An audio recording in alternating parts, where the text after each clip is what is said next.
بسم اللہ الرحمن الرحیم۔ میں Asad Ali, lecturer, Multan public school and college, same chapter, باب اول، اسلامی جمہوریہ پاکستان کا قیام کے حوالے سے آج کا موضوع جو ہے ہمارا نظریہ پاکستان کے عناصر یا اجزائے ترکیبی پہ ہم بحث کریں گے۔ اجزائے ترکیبی یا عناصر دونوں ایک ہی چیزیں ہیں۔ پہلے سب سے ہم بات کریں گے اجزائے ترکیبی پہ کہ اجزائے ترکیبی کیا ہوتے ہیں۔ اس کی اگزامپل میں ایک کلاس روم سے دینا چاہوں گا کہ جس طرح ایک کلاس روم ہوتا ہے، اس کلاس روم میں اسٹوڈنٹس ہیں، ٹیچر ہے، فرنیچر ہے، اس کی پراپر جو ایریا ہے، ٹھیک ہے، اور اس کے تمام جتنے بھی لوازمات ہیں وہ اس کے اجزاء ہیں جن سے مل کے وہ کلاس روم بنا ہے۔ تو اسی طرح نظریہ پاکستان جو ہے اس کے بھی مختلف اجزاء ہیں جس کی بنیاد پر نظریہ پاکستان جو ہے وہ وجود میں آیا۔ تو ان میں عقائد و عبادات، جمہوری روایات کا فروغ، مساوات اور معاشرتی انصاف، شہریوں کے حقوق و فرائض، اخوت و بھائی چارہ، تو ان تمام عناصر نے مل کے نظریہ پاکستان جو ہے اس کو بنایا ہے۔ تو یہ ہیں اجزائے ترکیبی یا عناصر نظریہ پاکستان کے۔ تو سب سے پہلے بات کریں گے عقائد کی۔ عقائد جو ہے وہ عقیدے کی جمع ہے، ٹھیک ہے، جس میں سب سے پہلے عقیدے کے حوالے سے یعنی کہ آپ کے ایمان کے حوالے سے بات آتی ہے کہ اللہ تعالیٰ کی وحدانیت۔ تو سب سے پہلے بات ہم کریں گے توحید پہ کہ توحید سے کیا مراد ہے۔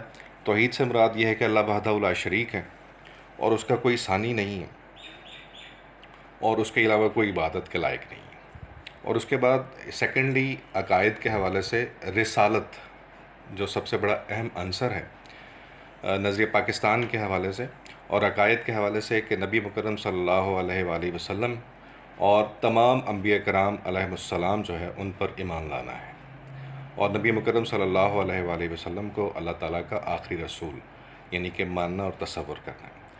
اور اس کے بعد عقائد کے حوالے سے الہامی کتابیں، جتنی بھی الہامی کتابیں ہیں جو مختلف انبیاء کرام علیہ السلام پر نازل ہوئیں، جن میں تورات ہے، زبور ہے، انجیل ہے اور قرآن مجید فرقان حمید ہے، ان پر ایمان لانا ہے۔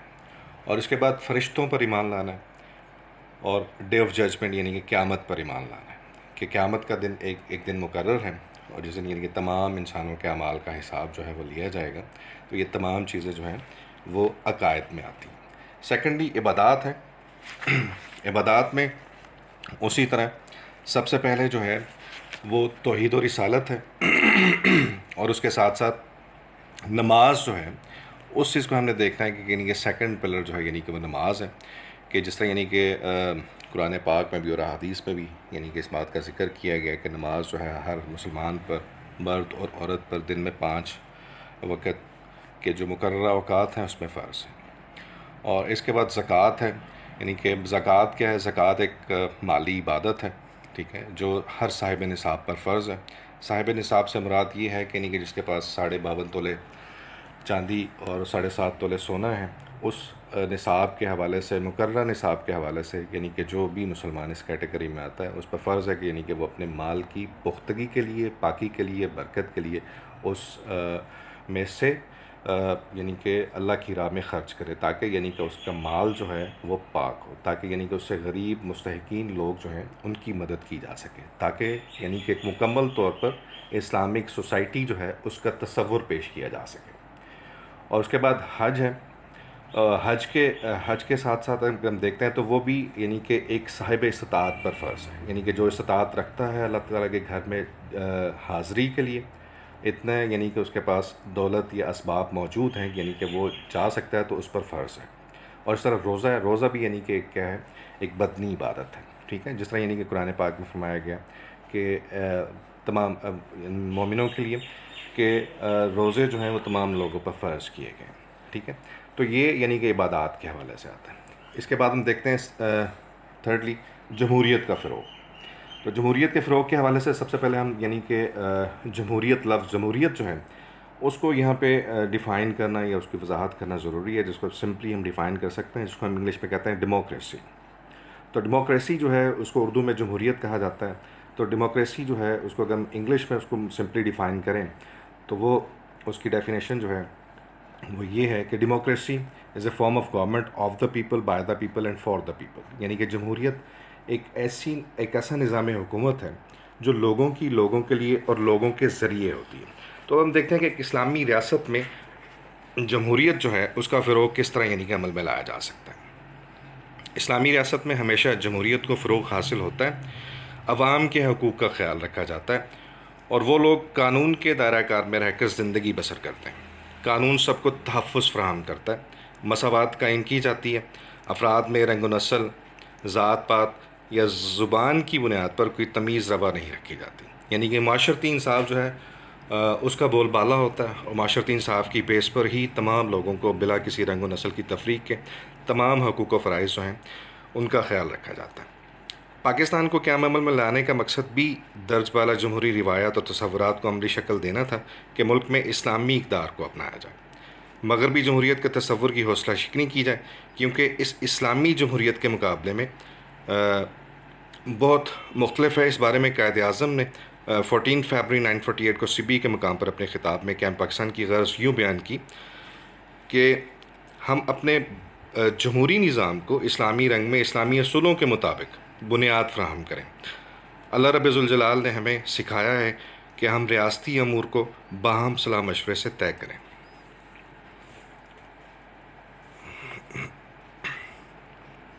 اس میں نیکسٹ ہم دیکھتے ہیں کہ معاشرتی انصاف یا مساوات کے حوالے سے، تو مساوات جو ہے، کیونکہ اسلام جو ہے وہ ایک پرامن دین ہے اور ایکویلٹی کی بات کرتا ہے، ٹھیک ہے، تو اس حوالے سے اسلام ایک پرامن دین ہے جو قوت اور بھائی چارے کا درس دیتا ہے، کسی کے حقوق سلب کرنے سے منع فرماتا ہے، اور مسلمانوں پر زور دیتا ہے کہ معاشرے میں رنگ و نسل اور زبان و ثقافت کی تمیز روا رکھے بغیر انصاف فراہم کریں۔ آزاد عدلیہ اور قانون کی حکمرانی معاشرتی انصاف کے قیام کی بنیادی شرائط ہیں۔ اسلام عورتوں کو بلند مقام دیتا ہے، عورت کی ماں، بیٹی، بیوی، بہن، غرض ہر کردار میں عظمت بیان کی گئی ہے۔ قرآن میں عورتوں کے حقوق کا مردوں سے پہلے ذکر موجود ہے۔ اسلام نے انہیں وراثت میں حصہ دار قرار دیا۔ اسلامی معاشرہ بوڑھوں، نادار، یتیموں اور بیواؤں کی ضروریات پوری کرنے کا ذمہ دار ہوتا ہے۔ اسلامی ریاست میں دولت کو چند ہاتھوں میں روکا نہیں جا سکتا، کیونکہ اسلام جو ہے وہ ایک دین فطرت بھی ہے اور دین امن بھی ہے، کیونکہ یعنی کہ اگر دولت چند ہاتھوں میں مرتکز ہو جائے تو وہ پھر وہاں پر یعنی کہ جمہوریت جو ہے یہ معاشرتی انصاف جو ہے اس کے تقاضے پورے نہیں کیا جا سکتے، کیونکہ ملک جو ہے یعنی کہ وہ اشرافیہ کا مسکن بن جاتا ہے، جس کی وجہ سے نہ جمہوریت رہتی ہے اور نہ وہاں پر معاشرتی انصاف جو ہے اس کے تقاضے پورے کیے جا سکتے۔ پاکستان بنانے کا فیصلہ ان تمام اقدار کی تکمیل کے لیے کیا گیا تاکہ اس عظیم مملکت خدا داد میں اخوت، بھائی چارے، برداشت اور باہمی تعاون کے جذبوں کو فروغ دیا جا سکے۔ نیکسٹ ہم دیکھتے ہیں شہریوں کے حقوق۔ تو شہریوں کے حقوق کے حوالے سے اگر ہم دیکھیں تو یہ لفظ حقوق جو ہے اس کو ڈیفائن کرنا ضروری ہے۔ شہریوں کے حقوق سے کیا مراد ہے؟ یعنی کہ حقوق سے مراد وہ مطالبات ہیں کہ جو شہری اپنی ریاست سے کرتے ہیں، یعنی کہ وہ مطالبات، وہ ڈیمانڈز، اور جن کو پورا کیا جانا ریاست کا بنیادی فرض ہے، ٹھیک ہے، اور اگر یعنی کہ یہ فرائض جو ہے وہ ریاست پورا نہیں کرتی، مطالبات پورا نہیں کرتی، تو ڈیفینیٹلی کیا ہوتا ہے کہ ریاست جو ہے وہ شہریوں کو ان کے حقوق فراہم کرنے کے حوالے سے ٹوٹلی طور پر فیلڈ ہو چکی ہے۔ تو اس لیے اگر ہم دیکھیں تو اسلامی ریاست میں عوام کے حقوق و فرائض کا بڑا خیال رکھا جاتا ہے، ایک فرد کا حق دوسرے کا فرض بن جاتا ہے، اس لیے حقوق و فرائض کا آپس میں چولی دامن کا ساتھ ہوتا ہے اور یہ ایک دوسرے کے لیے لازم و ملزوم ہوتے ہیں۔ ایک شخص ہمیشہ فرائض ادا کر کے ہی حقوق حاصل کرنے کے قابل بنتا ہے۔ اسلام میں کسی فرق و تمیز کے بغیر بنیادی حقوق فراہم کیے جاتے ہیں، کیونکہ بنیادی حقوق جو ہیں یہ اگر دیکھا جائے تو تمام جتنی بھی ریاستیں ہیں ان کے آئین میں، ان کے دساتیر میں، جو بھی ان کے دساتیر مختلف اوقات میں یا مختلف یعنی کہ ٹینیورز میں جو بنائے گئے ہیں، ان تمام دساتیر میں بنیادی حقوق جو ہے اس کی ذمہ داری یا اس کا تحفظ جو ہے ان کا آئین فراہم کرتا ہے۔ جس طرح موجودہ 1973 کا کانسٹیٹیوشن دیکھیں تو اس کانسٹیٹیوشن میں اگر اس کی خصوصیت دیکھیں تو اس میں بنیادی حقوق کی فراہمی جو ہے یہ اس کی سب سے بڑی خصوصیت ہے، کیونکہ شہریوں کے جو بنیادی حقوق ہیں ان کا تحفظ فراہم کرنا کس کی ذمہ داری ہے؟ آئین کی، اور اس کو امپلیمنٹ کروانا ریاست کی ذمہ داری ہے۔ نیکسٹ ہم دیکھتے ہیں کہ شہریوں کے فرائض کے حوالے سے. شہریوں کے فرائض. اب فرائض کیا ہیں؟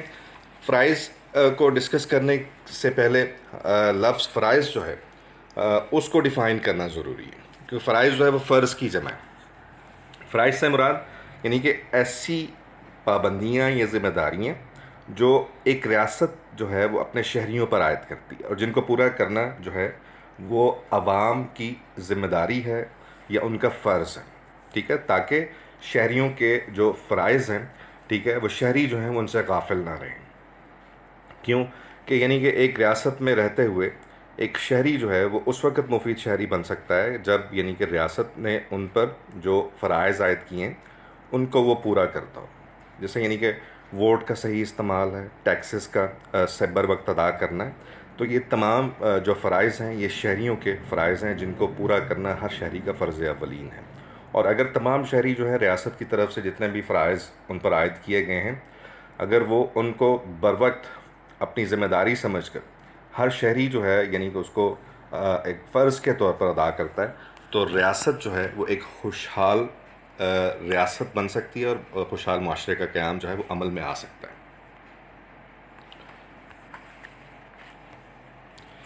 نیکسٹ ہے اخوت.